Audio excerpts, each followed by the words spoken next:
અશ્વત્થામા કહે, હે દુર્યોધન, થોડું ઘમાસાણ યુદ્ધ પરિપૂર્ણ થયું. ભીષ્મ દાદા જેવા યોદ્ધાઓ, કર્ણ જેવા યોદ્ધાઓ બધા હતા, છતાં પણ પાંડવોનો વાડ વાકો નથી થઈ શક્યો. અને તું જતા જતા આવી આશા રાખે છે? બોલે નહીં, મારે એના મસ્તક જોઈએ છે, મારી ઈચ્છા પૂરી કર. અશ્વત્થામા કહે, વચન નથી આપતો, અત્યારે રાત્રિનો સમય છે, પાંડવો સૂતા હશે, એનું મસ્તક ધડથી અલગ કરીને લઈ આવો.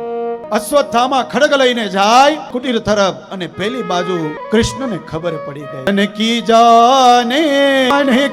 જાને જાને ચિત કી ચોરી. જે જાણે છે, કૃષ્ણને ખબર પડી ગઈ કે ખડગ લઈને અશ્વત્થામા આવે છે, જો હું પાંડવોને નહીં ઉઠાડું ને તો ધડથી મસ્તક અલગ કરી નાખશે. એ જ સમયે કૃષ્ણ જાગ્યા, પાંડવોની કુટીરમાં આવ્યા, એને જગાડ્યા અને કહ્યું કે હલો પાંડવો, આપણે સ્નાન કરવા જવું છે. બધી રાત હતી. કૃષ્ણએ કહ્યું, છતાં પાંડવોએ એમ નથી કહ્યું કે રાત્રિના સ્નાનો હોય. નહીં, કૃષ્ણએ કહ્યું ને એટલે ચલો.